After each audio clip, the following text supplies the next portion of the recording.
Welcome to the Life Forces podcast. I'm your host, Bianca Giulioni. This podcast is here to help you explore different life forces for your own growth and transformation, because self-knowledge breeds self-empowerment, which creates lasting change. I'm here to help you navigate life in your own unique way for more clarity, joy, and abundance on your path ahead. You're in the right place if you're a creative, entrepreneur, or simply a spiritually curious human being.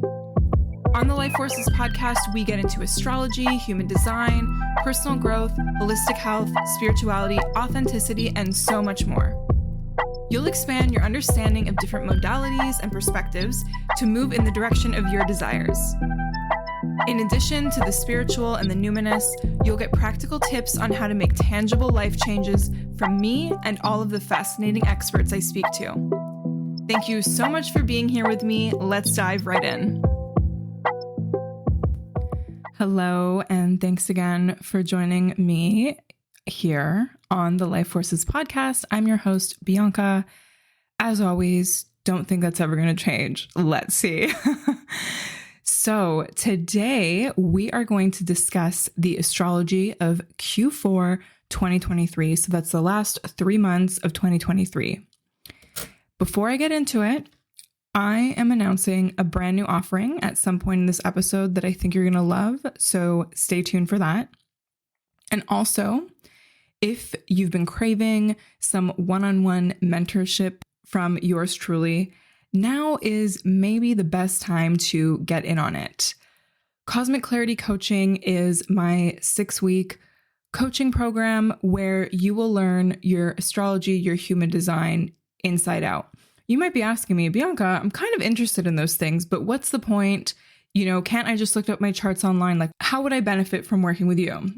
This comes straight from one of my clients, Lisa, who went through Cosmic Clarity with me. And let me just tell you what she said about it. She said, Cosmic Clarity Coaching was an outstanding experience that helped me see things clearer, understand myself better, and have a real coach to talk to.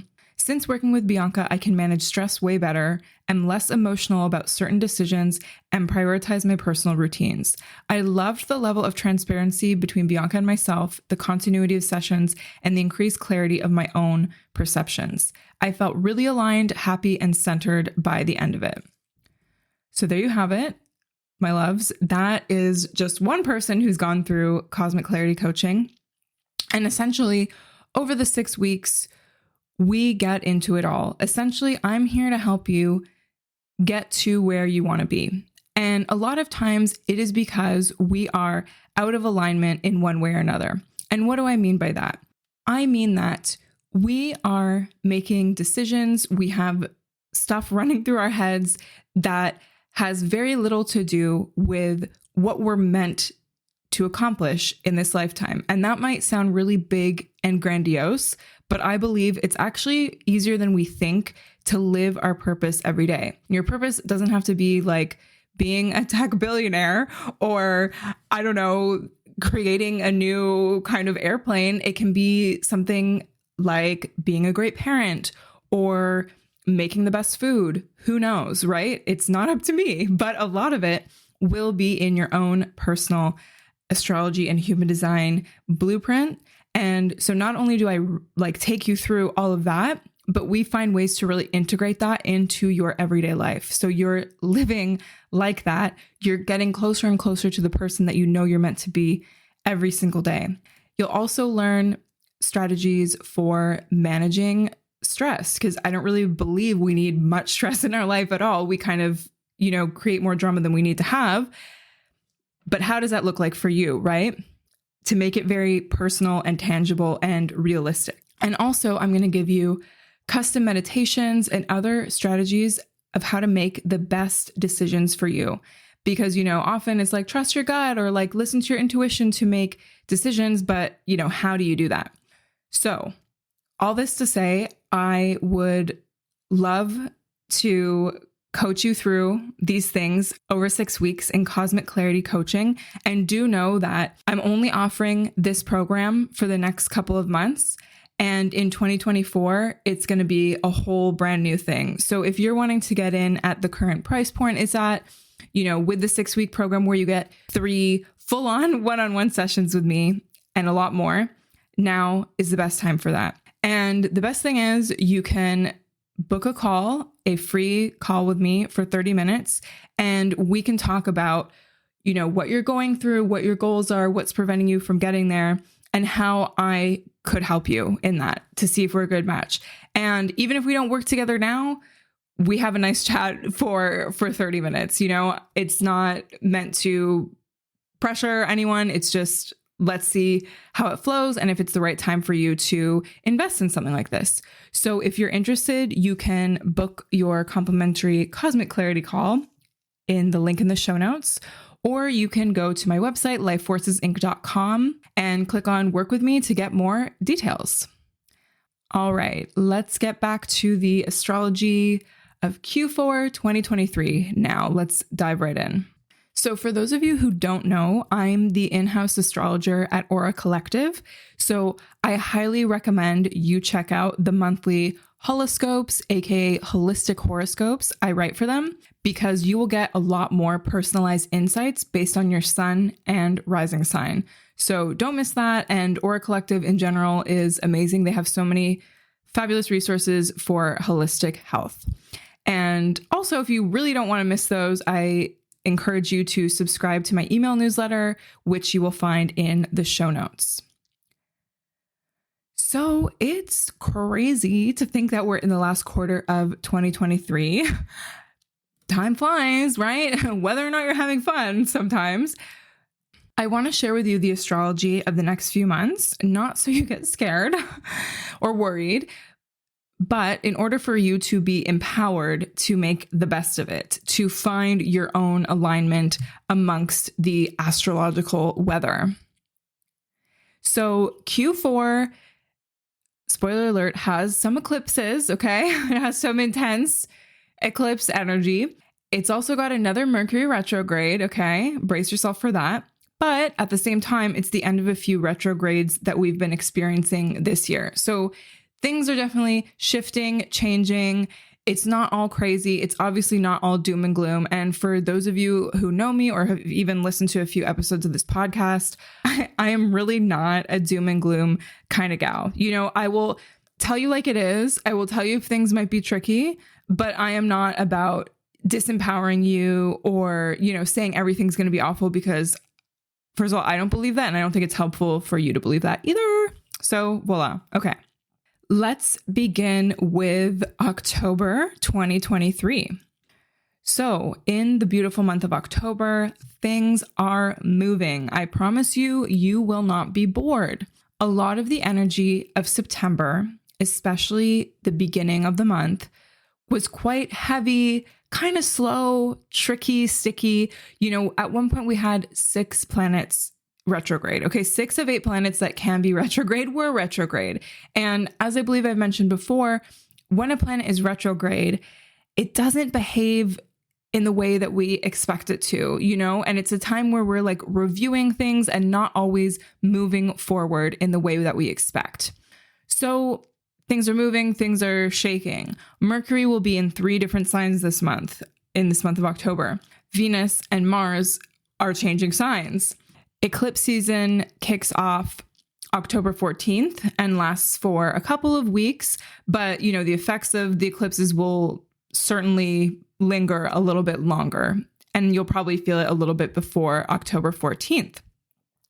And one thing I wrote in my October horoscopes for Aura Collective is that October will show us that to move forward, we must be willing to release what is holding us back. So that is a major thing to think of.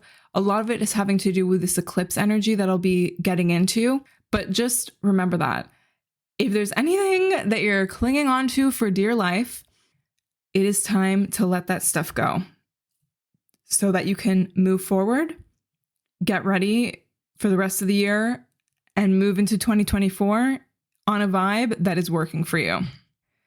So we begin October in Libra season.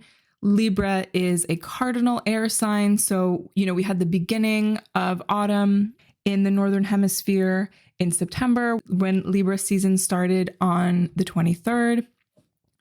So we're in the midst of this beautiful season of balance that's very social. There's a lot of chatting, talking, being charming, wanting to get along, thinking about things like fairness, mediating different situations that might be tricky, getting to a point of justice, focusing on meeting new people and getting involved or more involved in like different close relationships in our life.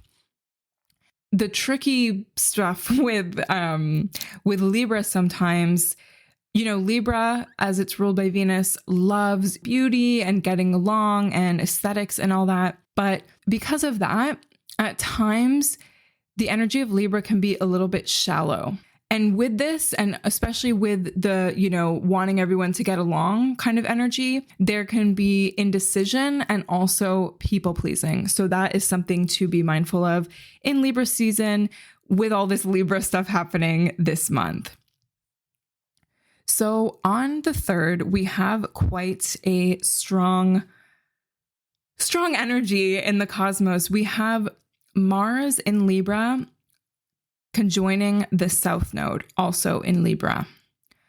So I believe I mentioned in the Q3 Astrology podcast that the North and South Node changed signs, and it was July 17th when that happened. So the North and South Node, they're not planets, they are mathematical points based on where the eclipses are occurring in a given year. The South Node is now in the sign of Libra. The North Node is now in the sign of Aries. The South Node is showing us patterns that we might be stuck in, things that we might need to overcome, and in general, stuff that we don't want to get stuck in. Whereas the North Node is showing us what we're meant to move towards, what our soul wants in terms of like a higher aspiration. And it's kind of like our North Star. So we all have our own personal North and South Node placement, and I find that so interesting and so important for our own personal soul journey. But it's great to look at where the nodes are in general, because it kind of shows us collectively where our karma is at. So with Mars in Libra, right up against that South Node in Libra, there's this idea of a karmic release of things like anger and resentment, especially when it comes to close relationships, because remember, Libra can really represent relating yourself to the other, the mirror of the other. Whereas Aries, it's opposite, where the North Node is very much about the individual. So the 3rd, and even later in the month, but especially the 3rd, is a great time if you feel like you've been holding any resentment towards others, anger, whether it's you think it's toward other people or maybe it's just your role in the relationship, it's time to find a way to let that go. And you can also look to where Libra is in your chart, to what house it falls into for more themes about what to release. And if you have no idea what I'm talking about, especially when I'm, speaking about houses in astrology, it's a bit more of an advanced thing. Not to worry, because I have not one, but 2 new things that will support you in this journey, especially when it has to do with astrology and learning your own astrology stuff. And I'm going to give some more details about that later in the episode. But one of the things has to do with eclipses and the North and South nodes and figuring out how to harness all that for your highest potential. Moving on to different Libra stuff is on the 5th, we have Mercury moving into the sign of Libra. Mercury has been in Virgo before this. And Mercury in Libra, Mercury is communication, how we speak to one another, how we process information. The vibe is even more social and charming, engaging in conversation. Maybe your mind is drifting off to like things having to do with pleasure and beauty and art. Maybe there's a lot of creativity coming up for you around this time. Maybe in general, you want to focus on creating more beauty in your life, whatever that means. Maybe it's in your house, maybe it's a new haircut, something like this. And then on the 9th, Venus moves signs freaking finally, because as you might remember, Venus was in Leo for a very long time due to the Venus retrograde period we experienced this summer. So now that Venus is in Virgo, as someone, I have Venus in Virgo in my chart, so I understand the Venus in Virgo vibe, and it's not always the most fun, let's just say, right? Remember, Venus has to do with relationship and also values, things like this, what we value in others, but also what we value, in our own lives.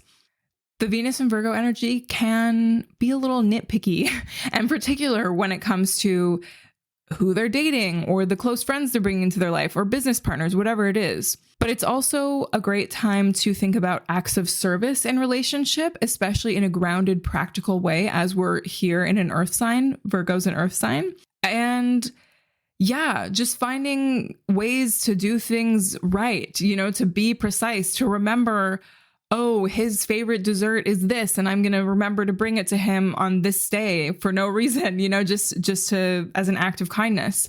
And also, one thing that can be very interesting with Venus and Virgo energy is to notice the quote unquote mistakes that you observe in others and see them as a portal to a deeper understanding of them, of humans, of yourself, right? So it's like, if I think someone is too loud, is that really what's bothering me? Or is this reflecting back something within me that maybe I don't like about myself, that I'm insecure about, something like that?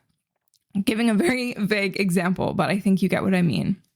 With Venus in Virgo, the thing that's also not so fun about it, especially in the context of current astrology, is that Venus in Virgo is opposite to Saturn in Pisces, especially on the 10th. It's quite exactly opposite to Saturn in Pisces. And this could really create some harsh kind of vibes in our relationships, right? Because Venus is more flowy. It wants to connect. It wants to vibe. And then Saturn is like boundaries, restrictions, maybe feeling blocked in certain ways.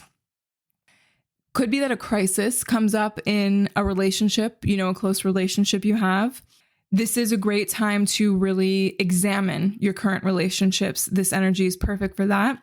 And Virgo, Venus and Virgo in particular, is really good to help you check out the details. So it's like, okay, I've had this friendship for however many years. What's really good with it? What's really the deal? It's like, okay, I like this person, but maybe I always reach out and that's feeling a bit exhausting for me. Something like that, right? So just getting real about how your relationships are. And Saturn in particular, and especially being in the sign of Pisces, can really also help maybe contain certain emotions, like in a way that's productive, and also like have boundaries around them. So it's like, have I been the person that's dumping things on my friends all the time, or dumping things on my partner all the time? Maybe Saturn is giving me a reality check about this. And also notice if any relationships in your life are making very heavy demands on you and are just not flowing in the way that you want them to. So then on the 11th, Pluto stations direct in Capricorn. Woohoo! So here we are going to be integrating what we may have found beneath the surface and also like transformations and stuff that we've experienced while Pluto has been retrograde. And it's also the last little gasp, last little time period of Pluto being in the sign of Capricorn. So remember, Pluto, it's, in Western astrology, it's the furthest planet in our solar system. It's very mysterious, but it's also about like death, rebirth, transformation, hidden things kind of emerging, right? So because it's been in the sign of Capricorn during this retrograde period for part of it, and Capricorn, especially when it comes to an outer planet like Pluto, can really have to do with institutions, right? With bigger structures in our society. So I think likely what we're going to see from October 11th onward, especially before Pluto goes back into Aquarius, where it was for part of this year, I think we're going to see the transformation of a lot of different institutions in our lives. So this can be something as big as a government of a country. This can be smaller, like, some structures in our cities or in our communities, banks, things like that. Let's see what happens. Then we have Mars moving into Scorpio on the 12th. So here our actions are transformative, they're powerful. We may also feel compelled to act on emotions for better or for worse. And these actions maybe are a little bit could be stubborn because Scorpio is a fixed sign, which is very this is what I want. Maybe could also be obsessive because Scorpio sometimes has a bit of that obsessive kind of energy. So just something to be mindful of. So then we have one of the main events of October, which is on the 14th. We have the solar eclipse in Libra. Yep. So this is when eclipse season begins. And eclipses in general, they've been referred to as new and full moons on steroids because they're so close to the lunar nodes, which I mentioned earlier in this episode. They're really having to do with karma, with moving towards our destiny, with the past meeting the future, meeting the present. It's, it can be a lot. The energy of them is often very unstable as well. So that's important to note. If you can avoid making major plans, especially when it comes to things that you're not sure about how they'll go, maybe don't schedule those around eclipses. This solar eclipse in Libra is opening a portal to major beginnings and endings. We have an eclipse on this Aries Libra axis, and it's a solar eclipse having to do with the new moon. So this is really about new beginnings, but also endings. So it's this bit of a paradox. It'll show us for sure what we still need to let go of, especially when it comes to things like people pleasing or just straight up unhealthy dynamics with others, because we've got the South Node in Libra in the mix. Then on the 20th, we have the Sun making conjunction to Mercury in Libra. So we have what's called Mercury Cazimi. And this is a great day to gain any insights, especially when it comes to topics like relationships, balance, beauty, art, all that great Libra kind of stuff. So keep your mind open for that, especially if there's certain things that you've observed around the solar eclipse in Libra, see what else is coming up around the 20th. Then on the 22nd, Mercury moves into the sign of Scorpio. So Mercury, nice old planet of messages and communications in Scorpio, we're going deep, we're getting into it. We might even get a little bit vulnerable. We might feel more compelled to investigate things and, dive into the mysteries of life. The next day, the Sun moves into Scorpio, therefore Scorpio season starts on the 23rd. And here, a season of emotional depth, intensity, and revelation of truth is illuminated. And I like thinking about the phrase still water runs deep with Scorpio energy, because Scorpio is a water sign, but it's a fixed water sign. So, if it's water, it's not going anywhere. But with still water, you don't really know its depth. You can't really understand its depth until you put your leg in the water, or put your foot in, or so, you know what I mean? You don't know how deep it can be. So there's this thing, I think, with Scorpio energy. It can be very intimidating, but there's so much more going on under the surface. There's mystery, but I think there's also emotional self-awareness, in people with a lot of Scorpio energy, for example. And as I kind of mentioned before, with Mars and Scorpio, there can be a little bit of an obsession because they want to investigate things, or Scorpio energy is very much about investigating and getting to the heart of a matter. And with that, there can be this transformation into just full on obsession, which can maybe be good in some circumstances, but maybe not so helpful in others. So then we get to the 28th, eclipse vibes again. We have the lunar eclipse in Taurus. And this is also an important one because this is concluding the series of eclipses on the Taurus-Scorpio axis. Because before we had this new series of eclipses in Aries and Libra, right? 2 weeks before this lunar eclipse, we have the solar eclipse in Libra. We had eclipses on the Taurus Scorpio axis. And that all kicked off actually in 2021. Essentially, the lunar nodes stay in, two opposite signs for approximately 18 months. So we roughly have eclipses in those two signs for 18 months. So this is really representing the end of a chapter. This is because it is a lunar eclipse, right? So it's a full moon on steroids, which always represents the ending of a cycle, celebration, things like this. And this Taurus Scorpio axis transformation in terms of the eclipses, to me, represented a lot of changes in the way that we related to the earth, to resources like money, the financial system, the environment, Mother Nature on a whole, etc., right? Because the North Node was in Taurus, which is what we were collectively moving towards, and the South Node was in Scorpio. And with the South Node in Scorpio, I think there was a lot of exposure of hidden power dynamics and things like that.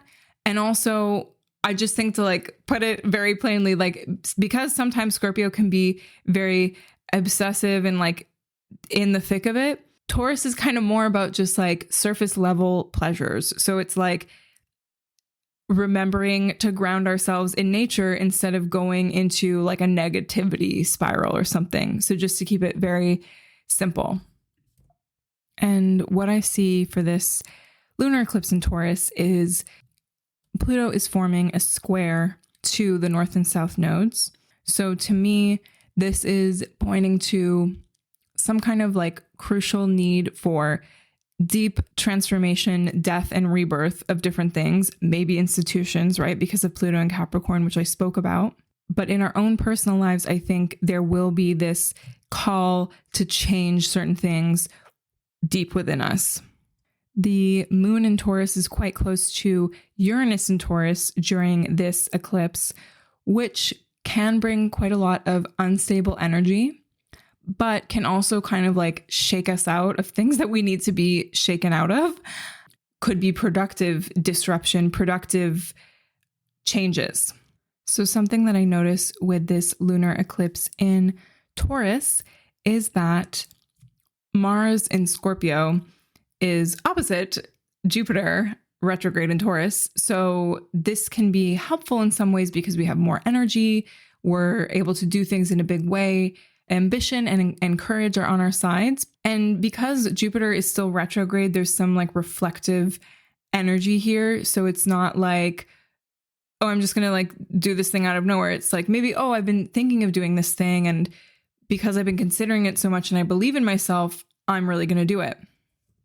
Mars is also very close to Mercury. So this could mean that, our words are a little more cutting. They cut deep, because we've got Mercury and Mars together in Scorpio. So something to be aware of, there could be the potential of a lot of harsh kind of stuff, speaking not so kindly to other people. So that is just something to keep in mind. So that concludes the astrology of October. And before we get into the rest of the episode, the rest of the year, I would love to share with you a new offering coming this October just for you. Total Eclipse Clarity is coming in October. So this is a program and offering that I have designed for you to navigate through this eclipse season and beyond, because the eclipses happening in the sign of Aries and Libra are sticking around. The lunar nodes, which are responsible for what signs the eclipses are in, change every 18 months. So this cycle of Aries and Libra started July 17th of this year, 2023, and it's lasting until January 11th, 2025. So what I'm teaching you in this workshop is going to serve you for the next year or so and after. This Total Eclipse Clarity workshop, masterclass, whatever you want to call it, is going to include a 1-hour masterclass and Q&A on October 14th. Whether or not you can make it live, it'll be recorded. It'll be a resource for you. And in it, I'm going to cover the lunar nodes, the north and south node, and your destiny. What do they mean for us collectively? What do they mean for us individually? Then we're going to look at your own personal north and south nodes. What does it mean for your soul's purpose? These are a major key to unlocking so much in your life. Once I found out about mine, honestly, a lot of things shifted and I understood what was important to prioritize. So we're going to learn that, and we're going to learn how to make the most of these eclipses in Aries and Libra. Because the North Node is in Aries, we're moving towards Aries energy collectively. That's about being independent, being willing to start things, setting boundaries, taking action, doing your own thing. We're releasing and moving away from some Libra shadow stuff, which can be about people pleasing, about codependency, about being indecisive, right? So there's going to be lots of resources to support you in that beyond the masterclass. There will be meditations. There will be tips for eclipse season and beyond, journal prompts, other resources that you can go back to over and over again. I'm offering an exclusive pre-sale price to podcast listeners, to my loyal Life Forces podcast people. All you have to do is DM me at Life Forces Inc. on Instagram, or send me an email at bianca@lifeforcesinc.com mentioning Eclipse, mentioning the Eclipse Masterclass, and you will get an exclusive link to access pre-sale pricing that you're not going to find anywhere else. So stay tuned for the Total Eclipse Clarity Masterclass dropping on October 14th. But now let's get back to the episode. All right, my loves. So now we are in the beautiful month of November in our Q4 astrology journey. November's vibe is kind of shadowed by this Mars conjuncting the sun with a trine to Neptune. Here we can have a lot of like frustration and fights also coming out of that Mercury conjunct Mars in Scorpio with those words that cut really deep. So just be mindful of that. And yeah, we're in Scorpio season. Things can be a little intense, but ask yourself, how can you use the intensity and the depth to your benefit or to create things with others that are really amazing and profound? On the 4th of November, Saturn stations direct in Pisces. So for the period of Saturn retrograde before this, for the past 5 months, maybe there were moments where we were revisiting things, renegotiating things like our responsibility and our boundaries. And now is the time to implement all of those. So it's like, okay, I saw where I need to have better boundaries with my emotions or with this person or with work or whatever it is. So great time to implement them starting November 4th. Saturn is back in Pisces. We're back in the Saturn and Pisces energy. A lot of it can be about understanding, containing our emotions, and also things like spirituality are going to continue to be put into question. Then on the 8th, Venus moves into the sign of Libra. This is a lovely place for Libra to be in its home, one of its home signs. So in terms of relationships, this is a great time for any sort of interpersonal experiences, getting into beauty, harmony, art, aesthetics, social niceties, just like being kind to everyone, or at least polite on the surface. Then on the 10th, Mercury moves into the sign of Sagittarius. And Mercury in Sagittarius is pretty interesting because Sagittarius, while it's a fire sign, is a pretty intellectual sign, right? So with Mercury in Sag, there's this idea of the super conscious mind. So like having really big insights about things, trying to find the truth in things, using our mental processes in the pursuit of these bigger truths. I mean, Sagittarius has such like a friendly, outgoing, optimistic energy. It's also very direct, for better or for worse. It can also really jump to conclusions. So just something to notice, like starting the 10th of November, are people around you kind of like jumping to conclusions more than usual? Is that working? Is that a little problematic? Let's see.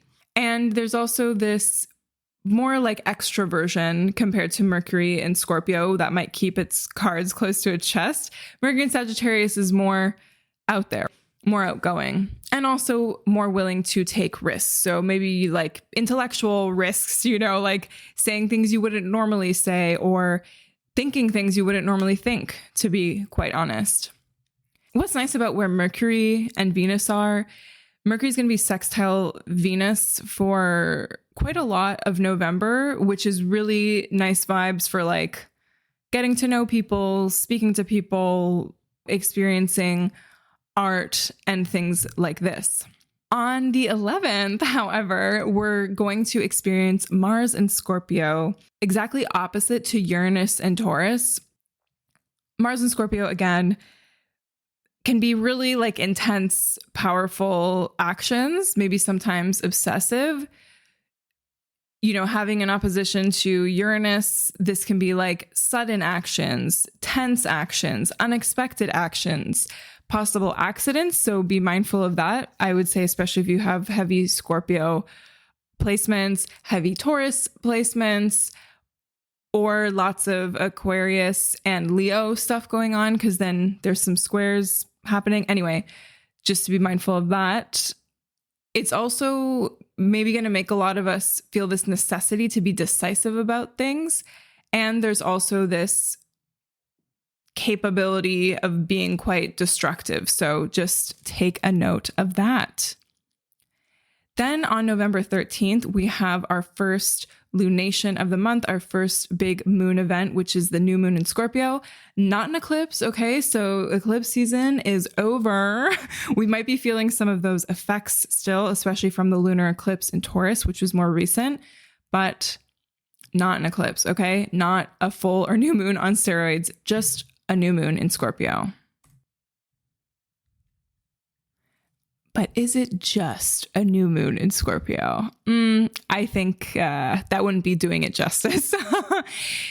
This new moon is, still very close to Mars. It's basically conjunct Mars, right? So that's like a lot of fiery stuff going on, a lot of action, a lot of aggression possibly, and it's opposite Uranus. So we still have this color of that Mars in Scorpio opposite Uranus, which was exact a couple of days before. It's still present now. So I kind of conceived when I was writing my notes for this episode of like this new moon in Scorpio is bringing spicy, unexpected events, spicy, unexpected new beginnings also, right? Because new moon, new beginnings. At the same time, we have the moon forming a trine to Neptune. So there's this vibe of sensitivity, oneness, spirituality. And there's almost this dichotomy here. On the one hand, because of the moon-Neptune situation and the fact that it's a new moon, it's in Scorpio, it's very deep, there's this like spiritual awakening energy. So some of you might feel more on that end of the spectrum. And then because of this like Mars-Uranus stuff, there's this like getting triggered and feeling attacked kind of energy. So, maybe you're on one side or the other. Maybe it's a funky combination of both. Let's see. We also have Pluto forming a square to the lunar nodes, so to the north node in Aries and the south node in Libra. And to me, this speaks to a real urgency to transform, a pressure to transform, an emphasis on moving towards that north node in Aries stuff, which is about being an individual, setting your boundaries, doing what you want to do, going after what you want, and not making excuses. So that is also going to be highlighted on the new moon in Scorpio. So any new moon is a great time for setting intentions. With the new moon in Scorpio specifically, we can look at things like transformation, rebirth, depth, looking into your soul, doing deep emotional healing, investigating something very deeply, obsessions, whether or not you want to become more or less obsessed with something, for example. Those are some themes to think about if you're wanting to set intentions and if you're wanting to kind of initiate new beginnings on the new moon in Scorpio. So then on the 18th, we have an official Sun-Mars conjunction. So the Sun and Mars are in the same degree of Scorpio on the 18th. Uranus is still in the mix. It's trining Uranus now.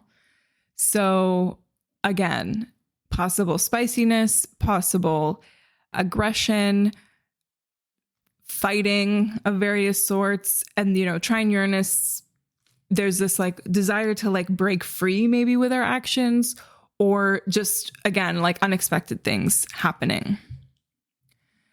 So finally, on the 22nd, we move into Sagittarius season. Yay! I like to use this kind of example visual thing. The glyph or the symbol for Scorpio has like a little tail at the end, right? Like the scorpion's tail. And it's like kind of pointing downwards. So it's going into the ground, it's going into depth and all that stuff. And then the symbol for Sagittarius is an arrow pointing upwards. So it's like in Scorpio, we go into the depths of things, into the depths of our soul. And then in Sagittarius, we come up for air and we look at the bigger picture of things. So here, Sagittarius is ruled by the planet Jupiter, all about expansion, independence, freedom, moving towards the future, can be about traveling, long distance travel especially, foreign people and places. So, understanding different cultures, getting into spiritual philosophy, higher understanding of things, and like a greater perception. It's really about big picture thinking here, asking and maybe getting answers for the big questions in life. That's what Sagittarius season is all about. It's also a fire sign, right? So there's action involved. There's this wanting to move, this freedom, as I described, and it's also a mutable sign. So it's very adaptable, flexible, getting into different things. On the 24th, then we get Mars moving into the sign of Sagittarius, which helps our actions align more with this Sagittarius energy. When Mars is in a fire sign, it's generally pretty happy. This might compel some of us to want to explore more physically, to want to be a little more physically active, to maybe even travel also. On the 25th, we have Mars in Sagittarius forming a square to Saturn in Pisces. So, all that optimism and excitement of moving forward on the 24th, there might be a little feeling of like, okay, like let's check in and make sure this is okay, right? Saturn is like, let's double check what's happening. Let's double check your intentions. Maybe I'm going to put a little block in your way to create a little challenge so you realize what's really important and what actions you actually want to focus on. So just be mindful of that on the 25th. And this astrological weather definitely influences the full moon in Gemini we have on the 26th or 27th, depending on where you're located. Yeah, this one is in a configuration with Mars in Sagittarius and Saturn in Pisces. So there's a lot going on. These are all mutable signs. Mutable signs can be a little chaotic, right? Because they're movable, flexible, adaptable. They're not so steady, right? And so we have Mars again. We have Mars again in this lunation, but it's this full moon in Gemini. So Mars comes into the picture again. What does Mars want to tell us? Is Mars trying to get us to do things, to move? There's something there, right? So the sun is forming a square to Saturn in Pisces, and so is Mars, as I explained. So again, there's this kind of restraint with this full moon. It's not really like, oh, full speed ahead, like do whatever you want. It's kind of like, let's check in. Let's see what kind of energy is building up in us and just making sure it's in integrity with how we want to move in general. Mercury is forming a square to Neptune. It's quite exact here. So this can be a bit of like confusing, weird energy, but it's also great for creativity, new ideas, and inspiration, because after all, this is a full moon in Gemini. Gemini is an air sign. The Gemini stereotypical thing is just being very creative and having all these ideas and being very witty and can say whatever, So it is a nice full moon to get interesting, like creative inspiration. It might not be the best time to like go forth and do things, let's say. And then Mercury in Sagittarius is also forming a sextile to Venus in Libra. So while some things might feel a bit like frustrated and stunted, there's this overall energy of like quite a social, pleasant vibe. You know, I like the like Mercury in Sag and Venus in Libra. It's very like socializing party kind of energy. So it might not be the best day to like get things done or accomplish your goals or do the last thing on your to-do list. It might just be a nice time if you're not in an aggressive mood to just be at a party, have fun, talk a lot, and maybe also like experience art or beauty that's like very mind expanding. Like this could be a cool night for a gallery opening or an art event where you just talk and explore, but you don't try to do any serious networking, let's say. So that is what I've got for November. Now let's move on to December, the last month of 2023. Oh my goodness. So December is going to be pretty interesting, partly because we've got Mercury retrograde in Capricorn starting December 13th. So that will kind of overshadow a lot of our holiday season. Woo, so fun. But there's a lot of nice energy towards the end of December, so not to fret or to despair. So let's look at the beginning of December. Mercury moves into Capricorn on December 1st. So Mercury's going to be retrograde in Capricorn later on. I'll talk about that in just a minute. So Mercury moves from very expansive, you know, wanting to search for the wider truth, very explorational Mercury in Sagittarius to Capricorn, which is more like I'm focused on the practical things. I'm focused on the ways that I can realistically move to the next step. It's thinking about things like career, ambition, getting the right resources together. It's maybe not as fun, to be honest. It's not as much of a fun energy. It's a little more of a somber, serious energy finishing up the year. It's more like, okay, did you accomplish the goals that you intended to accomplish this year or not? It's a great opportunity to kind of recalibrate if you've lost the plot with some things that you wanted to accomplish this year.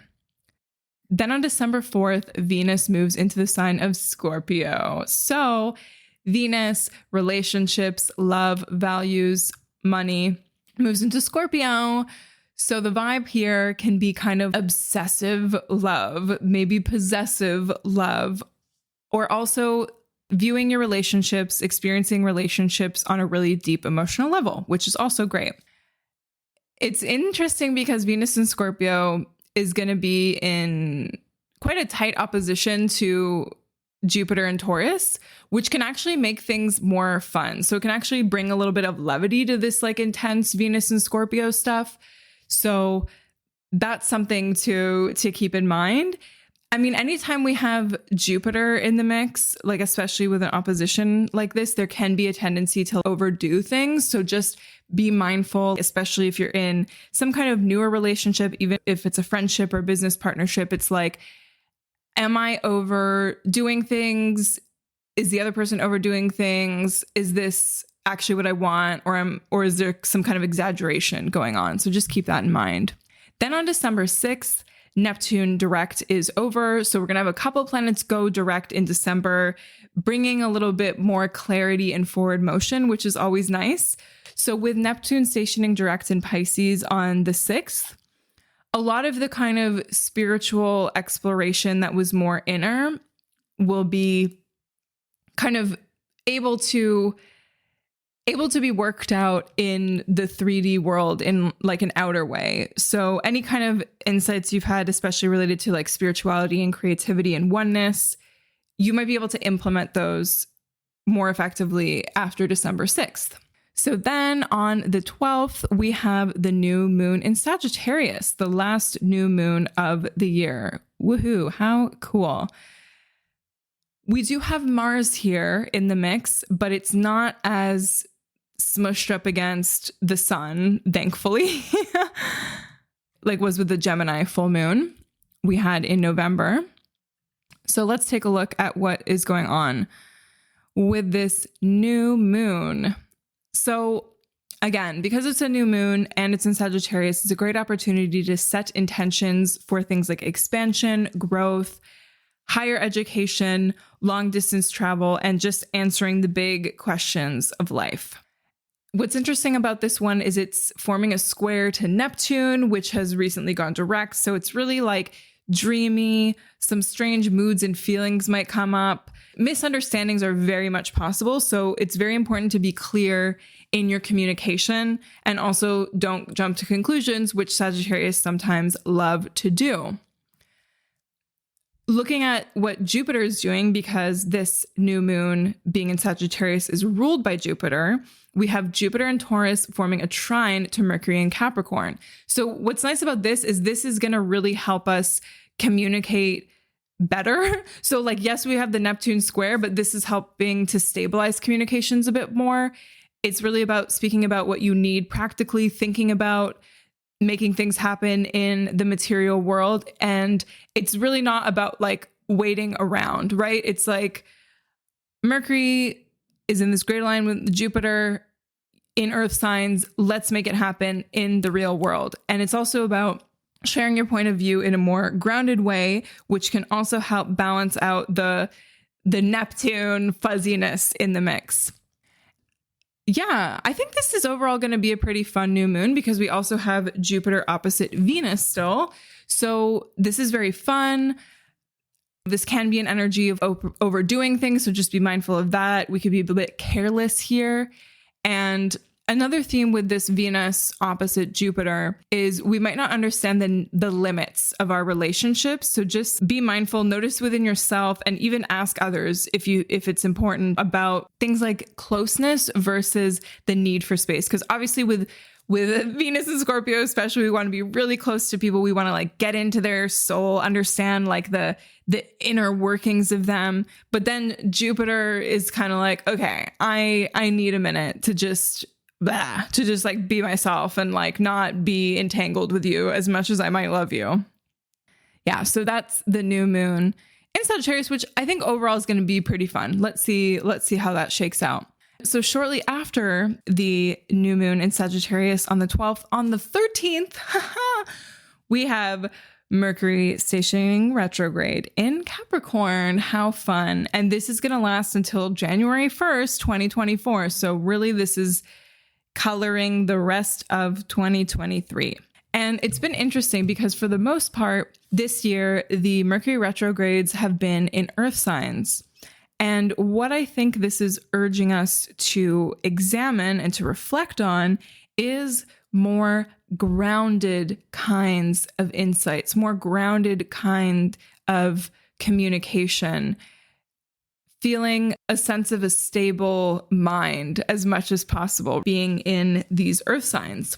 This is a great opportunity from the 13th of December until the rest of the year to really reflect on how you have grown slowly and deliberately and in a very Saturnian way. How have you taken responsibility? How can you take more responsibility for different areas of your life? How can you fully take responsibility for your success and not blame things on other people so much? Something to think about. So then we don't have anything major happening again until the 21st when we have Venus and Scorpio forming an opposition, this time to Uranus in Taurus. So much fun. So again, Uranus can be about wanting to break free, sudden things happening, rebellion. So here we could have sudden changes in our relationships, a crush coming out of nowhere, shaking things up. Let's see. Let's see how things are going to be shaken up in our relationships on the 21st. Around that same time, we have the winter solstice in the Northern Hemisphere and Capricorn season begins. So again, Capricorn is ruled by Saturn. Saturn in ancient times was always conceived as this very like cold planet. And I think to a certain extent, that's been kind of proven scientifically true. So there's this seriousness and also this distance with Saturn energy and with Capricorn. So it's kind of like we're starting out the winter. We're in the beginning of winter. Things move slowly. We have to be more deliberate about things and sometimes a little bit more serious. You know, there's really not so much light out there. There's not as much movement, but there's so much potential, right? It's the start of the season. Capricorn is still a cardinal sign, so it does want to initiate things. So what kind of solid things can you initiate for the rest of 2023 moving into 2024?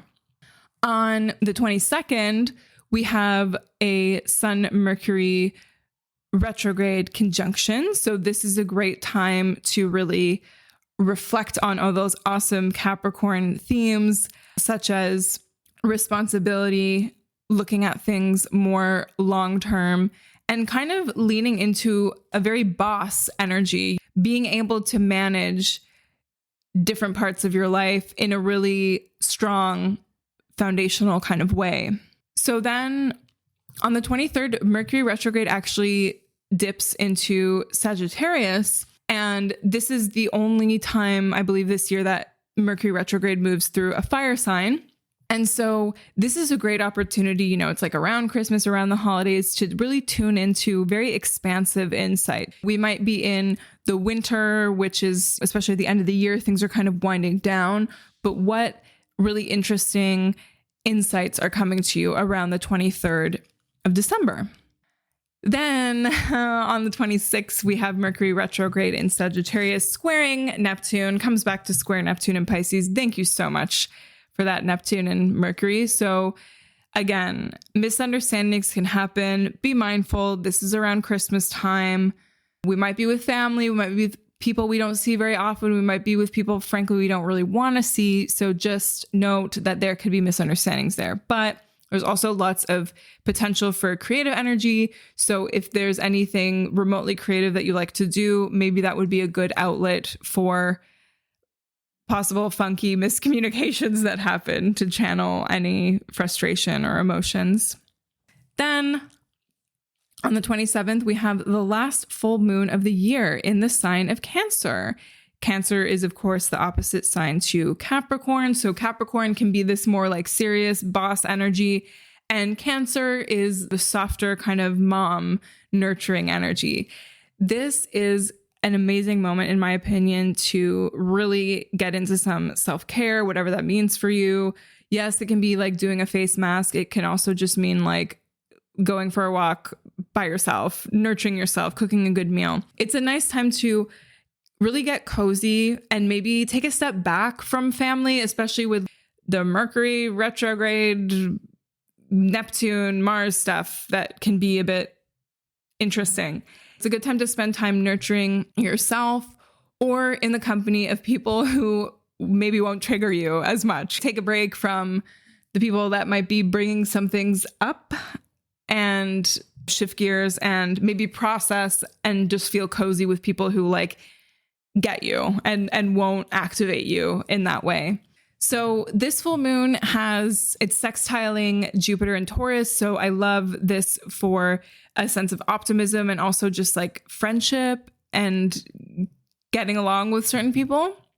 It's interesting also because the moon is forming a trine to Saturn. So it does make it a little bit more Capricorn flavored. Like it's about having the demands of the world in balance with your emotional needs. So there is a capability of being a little more objective, but of course, because it's a full moon in Cancer and even, you know, Saturn is in Pisces, a water sign, there's still some like watery subjectivity here. But also it's a great time to look ahead and maybe plan for the future. So like your self-care can be, let me start thinking about my intentions for 2024, for example. On the same day, Mercury retrograde is going to be conjunct Mars.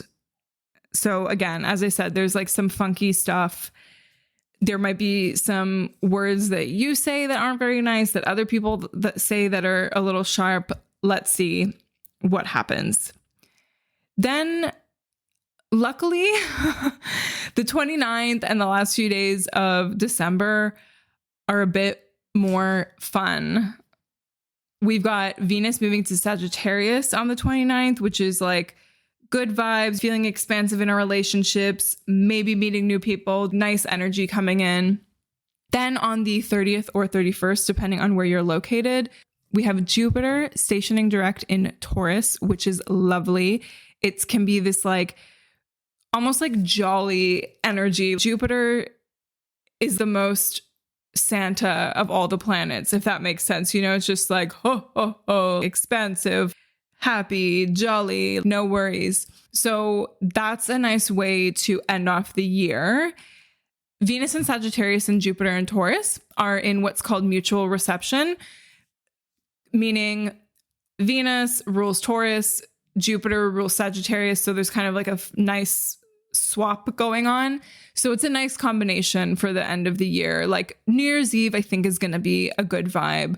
So even this period of time, like around the 27th, can be good to start thinking about your New Year's resolutions or intentions for 2024. But certainly at the end of the year, the 30th and 31st, we're starting the year off right. There's good vibes abound, in my humble opinion. So thank you so much for listening to this Q4 astrology rundown. I love doing these episodes. It also gives me a great chance to really look ahead at the next few months.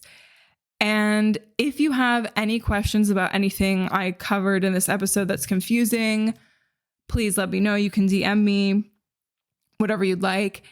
And I'm going to have more resources for y'all soon to really understand astrology better. That's coming soon. Let's see. And yeah, I just wanted to remind you about total eclipse clarity coming in October 14th to be exact. And just to underline, eclipses are always major portals of change, whether or not we notice them.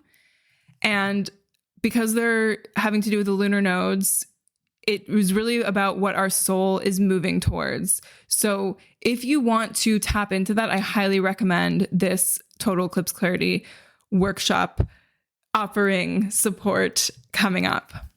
And again, DM me if you're curious about that, and I'll give you a nice discount.